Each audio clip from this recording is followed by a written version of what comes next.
नमस्कार, डिजाइन विशेष में आपका स्वागत है। मैं हूं डॉक्टर प्रतीक श्रीवास्तव। आज वर्ल्ड कैंसर डे है, विश्व कैंसर दिवस। ये दुनिया की सबसे खतरनाक बीमारी जिसमें पूरी दुनिया में लगभग 40 लाख लोग हर साल मारे जाते हैं।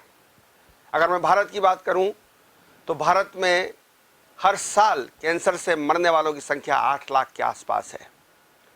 भारत में कैंसर दूसरी ऐसी सबसे बड़ी बीमारी है जिसके कारण सबसे ज़्यादा लोग मारे जाते हैं। हार्ट अटैक पहले नंबर पर है। हर साल भारत में 22 लाख लोग कैंसर के मरीज हैं इस वक्त, और हर साल 11 लाख लोग कैंसर के नए मरीज हमारे सामने आते हैं। 2025 तक यह आंकड़ा करोड़ तक पहुंच जाए तो हमें आश्चर्य नहीं होगा। और अगर मैं पूरे विश्व की बात करूं तो 2025 तक ये भी संभव है कि 1 करोड़ 1.5 करोड़ लोग कैंसर से मारे जाने लगे। कैंसर एक विभीषिका के रूप में हमारे सामने आ रहा है। कैंसर एक भयावह त्रासदी के रूप में हमारे सामने आ रहा है। मगर इससे बचा कैसे जाए, इसका उपचार क्या है, इसका इलाज क्या है, इसको कैसे बढ़ने से रोका जाए, और अगर हो जाए तो क्या करना चाहिए, आज हम इसी विषय पर बात करेंगे वरिष्ठ कैंसर विशेषज्ञ डॉक्टर अजय हाडिया से। Doctor Ajay Hadiya Devi Ahilya cancer hospital Naulakha चितावत के डायरेक्टर हैं। लंबे समय से कैंसर के मरीजों का इलाज कर रहे हैं। उनकी अपनी टेक्निक है, अपनी विधा है, और न केवल वे बीमारी का इलाज करते हैं बल्कि बीमार की मानसिक अवस्था का भी इलाज करते हैं। डॉक्टर हाडिया, आपका बहुत स्वागत है। नमस्कार। जैसा कि मैंने आंकड़ों के जरिए बताने की कोशिश की कि ये दुनिया की बहुत बड़ी त्रासदी है, बहुत बड़ा विडंबना है। कितना खतरनाक है ये तो हमको आंकड़े बता रहे हैं। आप तो चूंकि उन मरीजों से रूबरू होते हैं, उनकी तकलीफ़ों को देखते हैं, उनको दर्द को देखते हैं, कैंसर होने की तकलीफ़ और कैंसर के इलाज की तकलीफ़, चाहे वो कीमोथेरेपी हो चाहे वो दूसरे इलाज हो। किस तरह से आप कैंसर को देखते हैं? क्या लगता है आपको कैंसर कितना खतरनाक है? सभी दर्शकों को बहुत बहुत नमस्कार। आज वर्ल्ड कैंसर डे है और आज विश्व कैंसर दिवस के अवसर पर डिजियाना का एक विशेष कार्यक्रम हो रहा है। आज कैंसर डे बाय डे बढ़ता जा रहा है और उसकी विभीषिका बढ़ती जा रही है।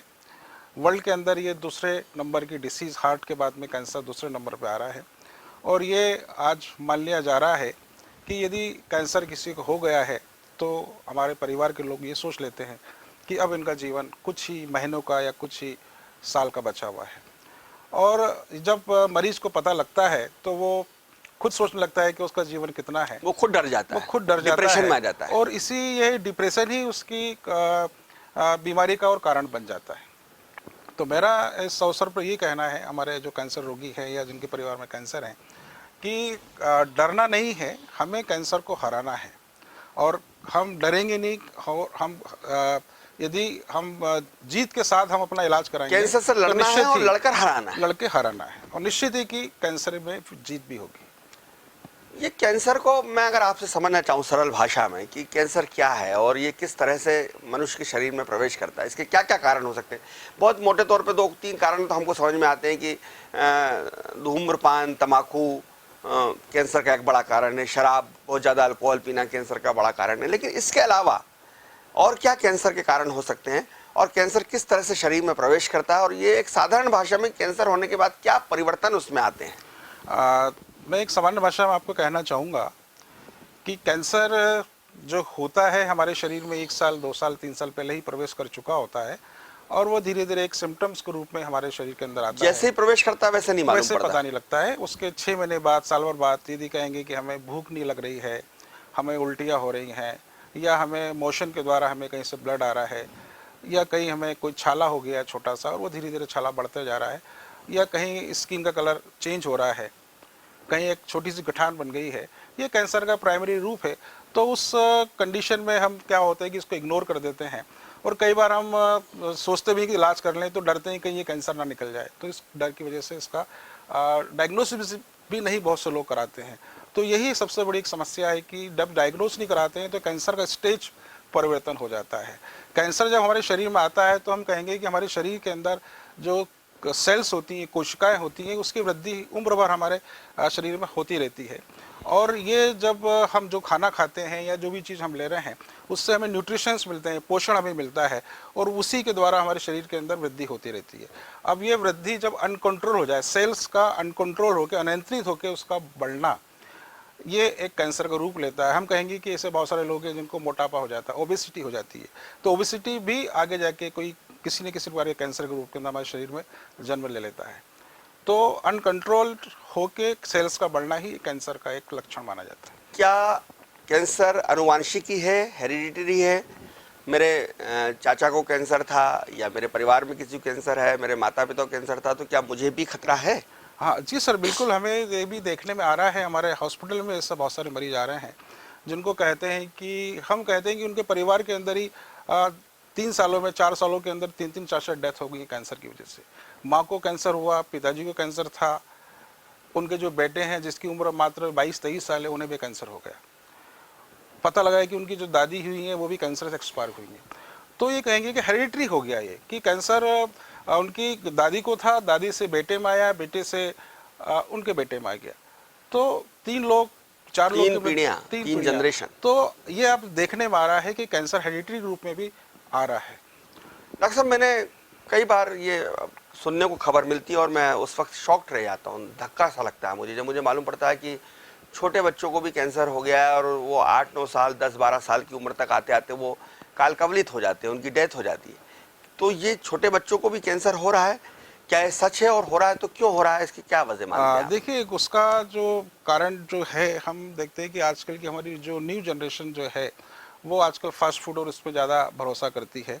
और बच्चे जैसे होते हैं, हम कहते हैं कि हमारी जो मदर होती है वो हार्मोनल पिल्स का इस्तेमाल करती हैं।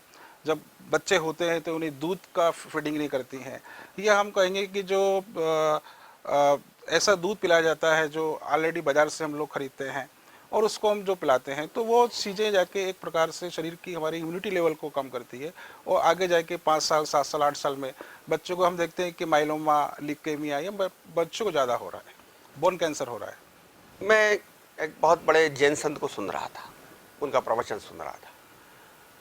उन्होंने कहा कि जो हमारा रासायनिक खाद्य पान हो गया है, केमिकल्स, हर सब्जियों में केमिकल्स है, हर अनाज में केमिकल्स है, और जो प्रदूषण है, ये सब भी हमें कैंसर की तरफ धकेल रहे हैं। ये क्या सच है? वैज्ञानिक कारण है? बिल्कुल, बिल्कुल, वैज्ञानिक सत्य है? बिल्कुल सही कहा आपने कि आज से 1970 के बाद हम कहते हैं कि हमारे देश में हरित क्रांति आई। इसके पहले हम जो हमारा जो गेहूं उत्पादित करते थे या हम दूसरा अनाज जो करते थे, वो 1 एकड़ के अंदर 4 कुंटल या 3 कुंटल या 5 कुंटल होती थी। आज की तारीख में हम 1 एकड़ के अंदर हम 30 कुंटल, 35 कुंटल हम अनाज उगा रहे हैं। तो उसके लिए हम पेस्टिसाइड्स का उपयोग कर रहे हैं, यूरिया का उपयोग कर रहे हैं, और फास्फेट का, और ऐसे खाद का इस्तेमाल कर रहे हैं। वो जाके शरीर, दवाइयाँ हम छिड़कते हैं और उसके अलावा हम उस पे, वो सब, ये सब चीज़ें हैं जो हम ये सब पेस्टिसाइड्स का उपयोग कर रहे हैं, ये जाके उस अनाज में जा रहा है, और उस अनाज को हम जब खा रहे हैं तो वो सीधे सीधे हमारे शरीर के अंदर हमारे डीएनए को चेंज कर रहा है वो, और वो कैंसर और ये जो घातक दवाइयाँ हैं या खाद हैं या यूरिया, फास्फेट वगैरह ये हैं, ये हमारे शरीर में केमिकल का जाकर केमिकल लोचा कर देता है। बिल्कुल कहा। और उस वजह से कैंसर होता है। इस वजह से कैंसर बहुत हो रहा है, बहुत जल्दी बढ़ता जा रहा है। मैं जब पढ़ रहा था तो मैंने ये भी पढ़ा कि साहब, कैंसर का सबसे बड़ा कारण जो है वो सिगरेट, तम्बाकू, धूम्रपान है। आप जो सिगरेट पीते हैं या किसी भी फॉर्म में आप अगर तम्बाकू लेते हैं, टोबैको लेते हैं, तो आप एक बहुत आसान सॉफ्ट टारगेट होते हैं कैंसर के। क्या सबसे ज़्यादा कैंसर का सबसे बड़ा कारण तम्बाकू है? और तम्बाकू में भी ज़्यादा घातक क्या, सिगरेट पीना या खैनी खाना? देखिए, कैंसर के अंदर जो मैक्सिमम जो केसेस हमारे पास में जो आते हैं वो कैंसर जितने भी प्रकार का हो रहा है उसके अंदर से ओरल कैंसर, बकल म्यूकोसा, टंग कैंसर, ये सबसे ज़्यादा देखने में आते हैं। और जितने ही मरीज हमारे पास में आते हैं, यदि 100 मरीज आए हैं तो 99 जो मरीज होंगे जो ऑलरेडी टोबैको का इस्तेमाल करते हैं या स्मोकिंग कर रहे हैं। तो जो लोग स्मोकिंग कर रहे हैं उनको जनरली पैनक्रेटिक कैंसर हो रहा है, साथ के अंदर उनको लंग कैंसर हो रहा है। तो ये तो है ही, निकोटीन का इस्तेमाल करने से कैंसर बढ़ रहा है। तो ये गले का कैंसर हो जाता है, जुबान का है। कैंसर होता है, जुबान काटना पड़ती है, बिल्कुल। गाल पे कैंसर हो जाता है, यहाँ दब जाता है, ये सब तम्बाकू ये कारण सब है। तंबाकू का कारण है। ये तंबाकू का सबसे बड़ा फैक्टर डॉक्टर है। साहब, शराब के क्या रोल है इसमें कैंसर में? निश्चित क्या क्या क्या अत्यधिक शराब, मदिरापान कैंसर को बुलावा देना है? बिल्कुल। कैंसर का शराब का इस्तेमाल करने से स्टमक कैंसर हो रहा है, साथ के अंदर कोलोन कैंसर हो रहा है, साथ में पेनक्रेटिक कैंसर हो रहा है, साथ में लीवर कैंसर हो रहा है। हम कहते हैं कि जो लोग ज़्यादा वाइन का इस्तेमाल करते हैं उनका लीवर खराब हो जाता है और वो बाद में जाके लीवर कैंसर के रूप में हो जाता है। तो शराब भी एक और बहुत लीवर बड़ा कैंसर कारण तो है। बहुत खतरनाक है। बहुत मैं खतरनाक है। एक बार आदमी 2-3 महीने में उसका हिसाब किताब हो जाता है। बिल्कुल। तो इतना सबसे ज्यादा बड़ा जो रीज़न है शराब पीने के बाद में ये कैंसर ज़्यादा बढ़ रहे हैं। विदेशों में जिस कैंसर की बात की जाती है वो कहा जा रहा है कि भाई जो हमारे उसमें वायुमंडल में और जो आकाश में जो हमारे ओजोन की परतों में जो छेद हुआ है और उससे जिस तरह की धूप आ रही है, परावर्ती किरणें, बैगनी किरणें खत्म हो रही हैं, परावर्ती किरणें आ रही हैं, क्या ये भी एक बड़ा कारण है कैंसर का, खासकर त्वचा कैंसर का? देखिए कि हम ये देखते हैं कि हमारे यहाँ पर बहुत सारी फैक्ट्रीज बनती जा रही है और पर्यावरण उससे बिगड़ रहा है। साथ में हम देख रहे हैं कि आज के समय के अंदर जो व्हीकल्स हैं उनकी संख्या बढ़ती जा रही है। इसके कारण से पॉल्यूशन हो रहा है और ये जो पॉल्यूशन हो रहा है, जो धुआं जो निकल रहा है, स्मोकिंग निकल रहा है, इसके जाके ये पूरे हमारे पर्यावरण को नुकसान कर रहा है और इसी की वजह से हमें जो कार्सिनोजन जो हैं वो हमारे शरीर के अंदर पैदा हो रहे हैं और वो कैंसर का एक बड़ा फैक्टर बन रहा है। धूप भी कई बार हमारे लिए घातक साबित हो रही है। ये कहा जा रहा है, विदेशों में कहा गया कि भाई सुबह 9 से 11 तक की धूप ले लीजिए आप, लेकिन 11 बजे के बाद की धूप जो है वो आपको हाँ, कैंसर का कारण बन सकती है। डायरेक्ट जो सनलाइट आती है वो अधिक सनलाइट का भी नुकसान भी करती है, कुछ लोगों को कैंसर का कारण बन जाती है। डॉक्टर साहब, बहुत सारी बातें हमने की कैंसर को लेकर, कैंसर क्यों होता है, कैसे होता है। सवाल ये है कि अगर हो जाए तो सबसे पहले जैसे हमको कुछ चेंजेस दिखे, जिनका आपने कहा कि टॉयलेट के रास्ते खून जा रहा है, त्वचा का कलर बदल रहा है, कोई गठान हो गई है, गठान में दर्द होने लगा है, खांसते खखारते वक्त आपको ब्लड आने लगा है, बलगम आने लगा है, या आप जल्दी थक जाते हैं, भूख नहीं लगती है, तो आपको जांच कराना चाहिए। इसके अलावा क्या सावधानी हमको रखना चाहिए, अवेयरनेस क्या रखना चाहिए कि हम उसकी पकड़ में आने के पहले ही हमको मालूम आ जाए, पकड़ में तो मालूम पड़ जाए और हम तत्काल अपने आप को इलाज करा सकें? देखिए, सबसे पहले तो मैं कहना चाहूँगा कि हमारा जो फूड है, हमें फूड हैबिट को हमें बदलना चाहिए और खाना हमें, जो हम रात में हम जो सोते हैं उसके 3 घंटे पहले हमें खाना खाना चाहिए। भोजन के अंदर हम जैसे हम जो दाल खाते हैं, दाल हम जैसे कुकर में हम पकाते हैं और कुकर में पकाने के बाद उसके अंदर बहुत सारे जो, क्योंकि दाल भी प्रोसेस के द्वारा बनती है तो उसमें भी केमिकल का यूज़ किया जाता है, पॉलिश होती है, तो वो जो हम जो उसमें केमिकल यूज़ कर रहे हैं वो जाके हमें ही नुकसान कर रहे हैं। तो कुकर का ना इस्तेमाल करते हुए यदि वैसे ही दाल को हम पकाएं तो वो ज़्यादा हंडी में या भगोनी में जिस तरह ज़्यादा फायदेमंद होती है। इसके अलावा हम अपने खाने के अंदर वेजिटेबल्स का, फ्रूट्स का ज़्यादा हम इस्तेमाल करें तो ये एक है जिस कारण से। डॉक्टर साहब, फ्रूट और वेजिटेबल पे भी तो केमिकल का छिड़काव हो रहा है, उसको भी कार्बेट में पकाया जा रहा है, जितने फल होते हैं वो कार्बेट में पकड़ते हैं और कार्बेट भी जो है वो कैंसर का कारण बनता है। बिल्कुल। तो ये आप कह रहे हैं फ्रूट खाओ, फ्रूट पके हुए आ रहे हैं, वो कार्बेट के हैं। एक तो जैसे फ्रोजन हम जो चीज़ें लेते हैं, जो बहुत समय तक चीज़ें रखी हुई हैं, जो फ्रूट्स हमने ताज़े फ्रूट्स हम जिसकी बात करते हैं कि एक फ्रूट जो रखा है वो जो 2 महीने तक फ्रिज में रखा फिर उसको हम खा रहे हैं, तो निश्चित है कि ये सब नुकसान वाली चीज़ें हैं। तो ताजे फल सब्जियां खाना चाहिए और उसको अच्छे से धोकर गर्म पानी से धोएं, हम ये करना चाहिए ताकि हमें उस तरह ना जाए। इसके अलावा क्या आप ये सलाह देंगे कि हमको हर साल क्या मेडिकल चेकअप हम हर साल करा लें? जैसे TMT हम कराते हैं, हमको मालूम पड़ जाता है कि हमारा हार्ट कैसा है। ऐसा कोई कैंसर का कोई टेस्ट होता है कि हम हर साल करा लें तो मालूम पड़ जाए कि भाई ये ऐसा तो कोई कैंसर का कोई भी टेस्ट नहीं होता, परंतु ये कि कोई सिम्टम्स के रूप में कोई चीज़ हमारे शरीर में आ रही है, जैसे हम कहते हैं एसिडिटी है, तो अधिक समय तक एसिडिटी रहने के बाद भी वो कैंसर का रूप हो जाता है। हम कहेंगे कि डाइजेशन आपका बिगड़ा हुआ है, जैसे पाइल्स हो जाता है, तो पाइल्स के बाद हम बोलते हैं कि उसको कोलोन कैंसर हो गया है या उसको रेक्टम कैंसर हो गया है। तो ये जो प्राइमरी जो चीज़ें हैं, इसको हम यदि अधिक समय तक हम बढ़ने देते हैं तो ये फिर कैंसर के फॉर्म में चेंज हो जाता है। तो समय समय पर अपना चिकित्सीय परीक्षण कराएं और अगर आपके शरीर में किसी तरह का परिवर्तन आता है, जैसे डॉक्टर साहब ने बताया कि कोई गठान हो गई है, कोई रंग में परिवर्तन आ रहा है, भूख नहीं लग रही है, आपकी कुछ हैबिट्स में परिवर्तन आ रहा है, तो आपको तत्काल डॉक्टर के पास जाना चाहिए। क्या समय रहते अगर इसका पता चल जाए और समय रहते उपचार शुरू हो जाए तो कैंसर पर हम विजय पा सकते? बिल्कुल पाई जा सकती है। समय रहने पर अर्ली स्टेज में यदि डिटेक्ट होता है तो इसका हम अपने डाइट प्लान करके और अपना इलाज करा के और कैंसर से बच सकते हैं और कैंसर को हम हरा सकते हैं। सर हम आपने भी जिक्र किया, मैं भी कहना चाहता हूं आपसे कि ये एक धारणा बन गई, एक परसेप्शन बन गया है कि यार अब कैंसर हो गया भाई, अब तो ये गया, ये कैंसर हो गया, अब ये ठीक नहीं होने वाला। कैंसर लाइलाज बीमारी है, आज तक कोई कैंसर से बचा नहीं, ये हमारी आम धारणा है। क्या ये धारणा सही है या गलत है? नहीं, ये धारणा ऐसी गलत धारणा है और आज के समय में ऐसे बहुत सारे इलाज उपलब्ध हैं कि जिसके द्वारा हम कैंसर की रोकथाम भी कर सकते हैं और कैंसर से हम बच भी सकते हैं। और हमारा जो देवी अहिल्या हॉस्पिटल है, ये भी एक विशिष्ट इलाज के रूप में हाँ, आप इलेक्ट्रो होम्योपैथी का इंदौर इलाज शहर करते में हैं। जाना जा रहा है। मध्य प्रदेश और पूरे हिंदुस्तान से हमारे पास मरीज आ रहे हैं और हमारा जो इलाज है ये प्राकृतिक इलाज है और हम हर्बल ट्रीटमेंट के द्वारा पेशेंट्स की कंडीशन को हम ठीक करते हैं। और हमारे पास ऐसे भी मरीज हैं जो 4th स्टेज के मरीज हैं, उनका स्टेज परिवर्तन होकर वो 3rd स्टेज में आ जाते हैं, 2nd स्टेज में आते हैं। और ऐसे भी कुछ मरीज हैं जो मेटास्टेटिस वाले भी ठीक हुए हैं। मैं डॉक्टर साहब आपके अनुभव से ही जानना चाहता हूँ, आप लंबे समय से, कई सालों से, कई दशकों से आप जो है कैंसर का इलाज कर रहे हैं। क्या ऐसा कोई मरीज 2-4 दस आपके ध्यान में आते हैं कि जिनका कैंसर का आपने इलाज किया और उसके बाद वो 25-30 साल 20 साल जिए? हाँ, ऐसे भी हैं, ऐसे भी मरीज हैं जो 20-20 साल 33 साल से जीवित हैं। अभी हाल ही में एक मरीज हमारे पास में आए थे जिनको मेटास्टेटिस कैंसर था, लंग्स में ट्यूमर था 5 सेंटीमीटर। मेटास्टेटिस कैंसर क्या होता है? मतलब इसको ये कहेंगे कि एक कैंसर एक जगह से दूसरी जगह में फैलने वाला, अच्छा, उसको मेटास्टेटिक कैंसर बोलते हैं। जैसे लीवर कैंसर होता है तो मेटास्टेटिक कहलाता है, लंग कैंसर होता है मेटास्टेटिक कहलाता है। तो वो जो पेशेंट आए थे उनको 5 × 15 सेंटीमीटर का उनको ट्यूमर था और जब आए और हमने इलाज दिया और उस 25 दिन बाद फिर उन्हें CT स्कैन कराया तो उनका ट्यूमर खत्म हो गया। तो मात्र 25 दिन के इलाज में ही उनका ट्यूमर खत्म हो गया। और जब वो ऑन्कोलॉजिस्ट पास गए तो उन्होंने कहा कि यह असंभव है, ये हो नहीं सकता है। तो ऐसे भी मरीज हैं जो बहुत जल्दी रिकवर कर रहे हैं और लंबे समय उसके बाद जीते हैं। लंबे समय तक। तो संदेश ये है आपकी बात का, मैं जो समझ पा रहा हूँ कि कैंसर का पता लगते ही इलाज करवाएं, हिम्मत रखें और लड़ें, तो आप कैंसर को हरा सकते हैं, निश्चित है। ऐसा नहीं है कि कैंसर असाध्य है, कैंसर हो गया तो फिर आप कुछ बचे ही नहीं।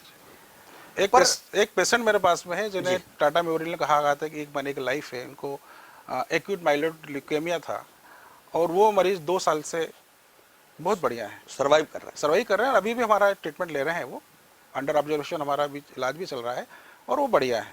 तो जिसको 1 महीने कहा था कि 1 महीने बाद थी उनकी लाइफ है, परंतु 2 साल से वो बढ़िया है। तो वैसे कहते हैं मरना, मारना और जिलाना ये सब ईश्वर भगवान के हाथ में, लेकिन डॉक्टर अजय हार्डिया जो है अपने इलेक्ट्रो होम्योपैथी उपचार से कई बार, अगर बड़ा अस्पताल देश का कह दे कि 1 महीना और अगर आप उसको 2 साल निकाल दें तो कई बार ऐसा लगता है कि ईश्वर माध्यम ढूंढता है।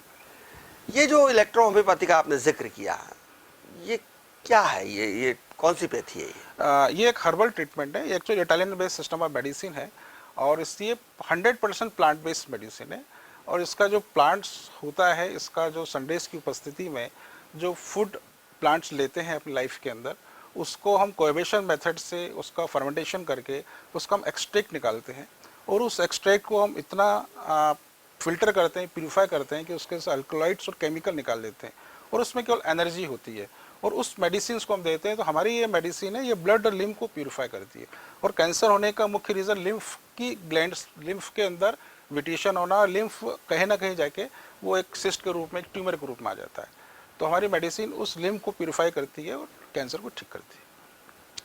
डॉक्टर साहब, ये कहते हैं कि भाई कैंसर जो हो जाता है तो जो कैंसर से ज़्यादा खतरनाक उसका इलाज है, पीड़ादायक है, तकलीफदायक है। खासतौर पे जब कीमोथेरेपी दी जाती है या वो रेडिएशन दिया जाता है तो मरीज को बहुत दर्द होता है, उसके बाल झड़ जाते हैं, उसकी कमजोरी आ जाती है, उसकी भूख मर जाती है, उसको चिड़चिड़ाहट बढ़ जाती है। आप क्या समझते हैं, आपकी क्या ओपिनियन, ये सब कीमोथेरेपी और रेडिएशन कराना चाहिए या नहीं कराना? देखिए, चूँकि देखिए कि फर्स्ट टाइम जब पेशेंट जब डायग्नोस होता है तो बड़े कैंसर हॉस्पिटल में ही इसको डायग्नोस होता है और वो वहाँ फर्स्ट प्रायोरिटी ही होती है कि वो एलोपैथी में जाते हैं, सर्जरी कराते हैं, कीमोथेरेपी कराते हैं। मेरा ये मानना है कि सर्जरी, कीमोथेरेपी फिर भी एक प्रकार तक तो ठीक है, परंतु उसके बाद में जो रेडिएशन जो करते हैं, रेडिएशन के बाद में वहाँ के जो लिम्फ नोड्स हैं, वहाँ के जो आसपास की जो ग्लैंड्स हैं वो जो जल जाती हैं, उसके बाद में जो नेक्रोसिस होता है वो सबसे ज़्यादा खतरनाक होता है। हमारे पास ऐसे बहुत सारे मरीज आते हैं जो रेडिएशन करा के आते हैं, और वहाँ से नेक्रोसिस होता है, ब्लड बहाना वहाँ से चालू हो जाता है, पस फॉर्मेशन होता है और पेशेंट बहुत तकलीफ में होता है। तो ये कहेंगे कि उसकी यदि वो रेडिएशन ना कराता तो वो कम तकलीफ के अंदर अपनी लाइफ को आगे लेके जाता, परंतु रेडिएशन करने के बाद में उसकी परेशानियाँ और बढ़ जाती हैं। तो रेडिएशन बहुत ज़्यादा खतरनाक है। कीमोथेरेपी तो खतरनाक है ही, परंतु उससे ज़्यादा खतरनाक रेडिएशन है। मुझे ये भी सुनने में आया था, मैंने किसी को सुन रहा था, तो उन्होंने कहा कि एक बड़े आयुर्वेदाचार्य थे वो, उन्होंने कहा कि जैसे ही कैंसर में नाइफ लगता है, चाकू लगता है और ब्लड बाहर आता है तो कैंसर कम होने के बजाय फैल जाता है। ये धारणा किस तरह से आप? बिल्कुल सही कहा। देखिए हमारा भी कॉन्सेप्ट यही है, हम भी ये कहते हैं कि जब डायग्नोसिस हम जब करने जाते हैं तो सीटी स्कैन और एमआरआई के अंदर में पता लग जाता है कि कैंसरस है, नेक्रोटिक उसमें है, मेटास्टेटिस है, और परंतु हमारे डॉक्टर बोलते हैं कि आपको बायोप्सी करना है। और जैसे ही हम उसको बायोप्सी करते हैं, उसको छेड़ते हैं, तो वो छोटा सा अल्सर, छोटा सा जो घाव होता है, छोटा सा छाला होता है, वो फिर दिन दूनी रात चौगनी वृद्धि करना स्टार्ट करता है और वो बीमारी को और बढ़ा देता है। तो इसलिए हमारे डॉक्टर बोलते हैं कि आपको 2 दिन 4 दिन के अंदर सर्जरी करना है, फिर कीमोथेरेपी करना है, फिर रेडिएशन करना है। मतलब 6 महीने का पूरा इलाज होता है। वो जो तकलीफ भरा हो जाता है। उस बहस में नहीं जा रहा, इलेक्ट्रो होम्योपैथी और उसकी बहस में नहीं जा रहा उन डॉक्टरों के में, लेकिन उन डॉक्टरों का ये कहना है, सर्जन्स का ये कहना है, कैंसर सर्जन्स का कहना है कि भाई आपने वो गंदगी, वो विषाणु, वो काट के जब शरीर से बाहर ही कर दिया तो आप सेफ हो गए। उनका तर्क ये, आप कितना सहमत है इस बात से? एक बार जब कैंसर हमारे शरीर में आ गया है तो पूरे शरीर के अंदर फैल चुका होता है। हम उसको काट देते हैं, परंतु वो 2 महीने, 4 महीने, 6 महीने बाद फिर रिकरेंस होता है, और जब रिकरेंस होता है तो ना तो उसकी सर्जरी की जा सकती है। ऐसे भी पेशेंट हमारे पास आते हैं जो 5-5 सर्जरी करा चुके होते हैं, फिर भी कैंसर बढ़ ही रहा है। तो मरीज तो बोल रहा है कि सर्जरी करने से इसको तो और तकलीफ हो रही है। तो सर्जरी तो कैंसर का इलाज ही नहीं है, उससे कैंसर और बढ़ता है। जी डॉक्टर साहब, कैंसर अपने आप में बड़ी बीमारी है, हम लगातार बात कर रहे हैं, आपने बहुत सारी चीज़ें बताई हैं। लोग इससे दुनिया में सबसे ज़्यादा इसी से मर रहे हैं, सेकंड नंबर पर है ये, भारत में भी सेकंड नंबर पर है।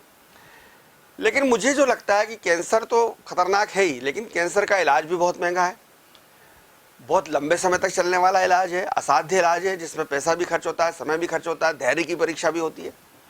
और कहीं ना कहीं जो अपन ने बात की, आपने भी की, मैंने भी की, कि वो आदमी को लगता है कि अब हो गया, अब पता नहीं मैं बचूंगा कि नहीं बचूंगा, तो जो उसमें एक डिप्रेशन आता है, उसके दिमाग के ऊपर जो उसका असर पड़ता है, उसके लिए क्या आप करते हैं? देखिए पेशेंट की काउंसलिंग ही बहुत सबसे बड़ा महत्वपूर्ण होती है।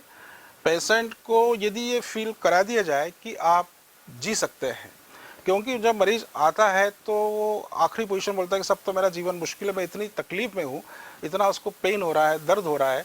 तो यदि उसका हम पेन ख़त्म कर दें, उसकी तकलीफ़ को हम कम कर दें, तो उसमें फिर से जीने की चाह आ जाती है, और उसमें जीने की चाह आएगी तो फिर से पॉजिटिव हार्मोन्स सिक्रेशन बढ़ना चालू होता है, और कई बार मरीज उस बीमारी से बाहर आ जाता है, उसको विनर बन जाता है। मैंने आपसे ये भी कहा कि पैसा बहुत लगता है, तो मैं ये एक जिज्ञासा है मेरी सहज कि क्या इलेक्ट्रो होम्योपैथी और महंगी है ये वाले एलोपैथी इलाज की तुलना में, या सस्ती है? देखिए हमारा जो इलाज है वो बहुत ही मीडियम उसका है।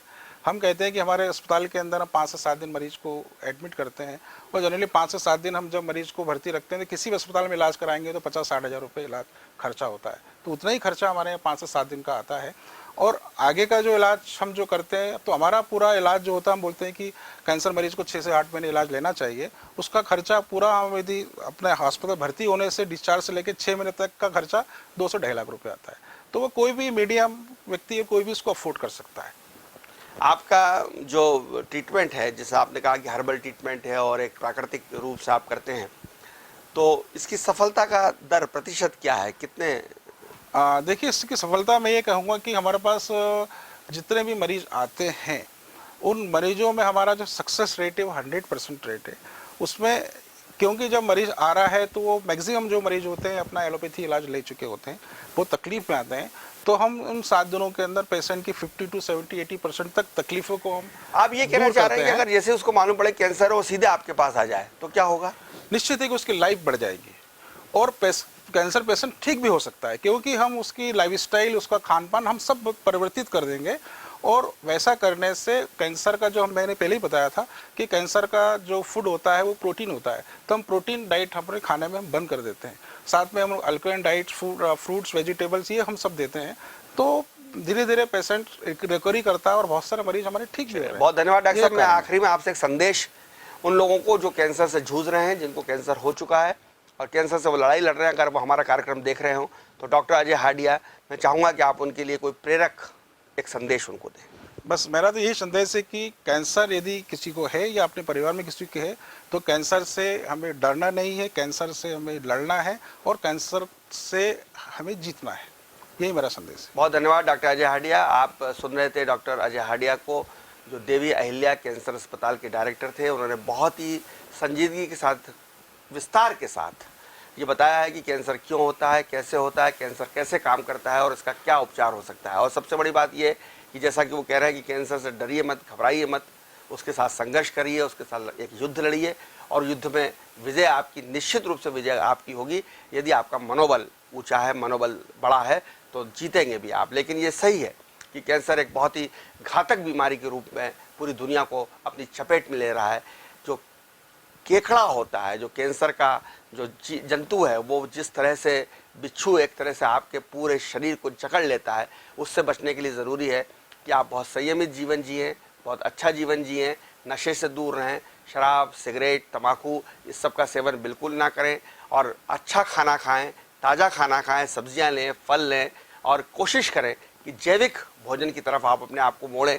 बहुत ज़्यादा केमिकल, बहुत ज़्यादा मसालेदार चीज़ें ना खाएं और नियमित व्यायाम करें, नियमित घूमें, अपने आप को फिट रखने की पूरी कोशिश करें। ईश्वर की भक्ति तो एक बहुत बड़ा साधन होता है बीमारियों से ऊपर आने का। जो लोग पूजा करते हैं, पूजा पाठ करते हैं, उनको ब्लड प्रेशर नहीं होता, उनको बीमारियां नहीं होती। तो ये भी ज़रूरी है कि आप ध्यान, योग, भक्ति में अपना ध्यान लगाएं और सबसे ज़्यादा ज़रूरी है कि अपना मनोबल ऊँचा रखें। कोशिश ये करना चाहिए हम सबको कि हम निरोग रहें, स्वस्थ रहें। जब व्यक्ति निरोग रहेगा, स्वस्थ रहेगा तो देश भी स्वस्थ रहेगा। देखते रहिए डिजाइनर न्यूज़, खबरों का सिलसिला जारी रहेगा। नमस्कार।